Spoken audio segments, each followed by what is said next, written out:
한일 간 외교 문제가 경제 마찰까지 확산되면서 대한민국 경제에 빨간불이 켜졌습니다. 일본발 소재 및 부품 수출 규제가 장기화될 것으로 점쳐지면서 재계와 기업 모두 발등에 불이 떨어진 상태인데요. 우리 정부는 일본과 대화를 할 수 있다는 입장이지만 뚜렷한 해법은 내놓지 않는 상황이고 재계 역시 효과적인 대응책을 마련하기에는 어려움이 있다는 지적이 있습니다. 조준혁 기자의 보도입니다. 일본발 반도체 소재 수출 규제로 직격탄을 맞게 된 삼성전자와 SK하이닉스. 대한민국 경제를 떠받치는 반도체 수출의 주역인 만큼 일본의 수출 규제 보복에 가장 민감할 수밖에 없습니다. 하지만 삼성전자나 SK하이닉스 모두 대한민국 정부와 일본 정부의 다툼에 대해서는 말을 아끼며 조심스러운 모습입니다. 하지만 두 기업의 경영진행보는 일본의 수출 규제에 대한 우려를 여실히 보여줍니다. 지난 7일 일본으로 떠나 5박 6일 만에 귀국한 이재용 삼성전자 부회장에 이어 지난 16일에는 김동섭 SK하이닉스 대외협력 총괄 사장 역시 일본행 비행기에 몸을 실었습니다. 업계에서는 이재용 부회장이 급한 불을 끈 것으로 보고 있습니다. 또 삼성전자가 장기적인 대응책 모색에 팔을 걷었다는 분석입니다. 실제 이재용 부회장은 일본에서 돌아오자마자 경영진에게 수출 규제 확대에 대한 컨틴전시 플랜을 준비하라고도 지시한 것으로 알려졌습니다.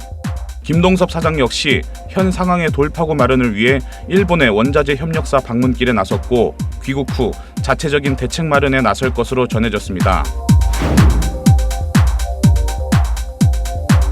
일본은 우리 정부에 제3국을 포함하는 중재위원회 참여 요구를 했습니다. 하지만 우리 정부는 강경 모드로 일관 중입니다. 일본 역시 우리 정부가 제시한 한일 기업 1+1 기금 제시안을 거절하며 타협의 뜻을 보이지 않고 있습니다. 이처럼 한국과 일본 정부 모두 한 걸음은커녕 반걸음도 물러서지 않는 대결 국면을 계속하다 보니 애꿎은 기업들만 속이 탄다는 목소리가 높습니다. 기업들은 최근에 미중 무역 전쟁이라든지 경쟁력 자체가 아주 저하되고 있는 상황에서 돈 벌기가 매우 어려운 그런 상황입니다. 이런 와중에서 일본과의 어떤 감정 강대강 구조로 해가지고 사태 해결에 전혀 도움이 되지 않습니다. 기업들의 어려움을 감안해서 좀 원만하게 냉정을 찾고 정치적 타협을 모색하는 게 바람직하지 않느냐 이렇게 생각합니다.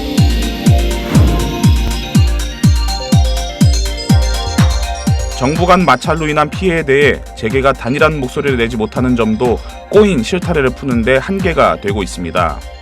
대한민국 재계를 대표했던 정경련이 문재인 정부 출범 이후 계속된 패싱에 설 자리를 잃으면서 대응책 마련의 선택도 제한됐다는 지적입니다. 정경련은 일본 최대 규모의 경제단체인 경제단체연합회와 지난 1983년부터 지속적으로 관계를 이어오고 있습니다. 그런데 우리 정부가 정경련을 패싱하면서 정경련이 구축한 일본 인프라를 제대로 활용하지 못하는 점도 협상 테이블을 좁게 하는 요인이란 겁니다. 앞서 지난 10일 청와대는 경제단체들과 기업 총수들을 모으는 과정에서도 정경련을 패싱했고 여당 신임 원내대표조차 재계 방문을 이어가면서 정경련은 끝내 외면했습니다. 일본하고 물밑 대화라든지 또는 정치적인 어떤 부딪힘이 좀 취소되려면은 민간에서 해야 되는데 그러면 민간에서 하는 가장 좋은 채널은 정경련하고 경단련 이렇게 하면서 공멸을 한다. 그러니까 우리가 조금 좀 숨을 좀 고르고서 냉정히 생각하자라고 얘기를 하려는 어떤 가교를 놓으려면은 누군가 있어야 될 선수가 그 선수가 정경련이어야 되겠죠. 근데 그걸 폐쇄하니까 우리가 중요한 선택지를 우리가 버린 거야. 좀 보면은 우리가 활용하는 무기를 버린 거란 말이에요. 아울러 통합적 대응 부재로 인해 기업 각자가 해결책 마련을 위해 나서는 모습이 오히려 역효과를 낼 수 있다는 분석도 있습니다. 우리에게는 긴장과 초조함을 줄 수 있지만 반대로 상대에게는 여유를 제공하는 빌미가 될 수 있다는 겁니다. 이렇다 보니 개별적 대응이 이어질 경우 큰 성과를 얻기에는 한계가 있다는 지적도 있습니다. 가장 먼저 일본을 다녀온 이재용 부회장이 명확한 성과를 공개하지 않은 것 역시 이 같은 맥락에서라는 이야기입니다.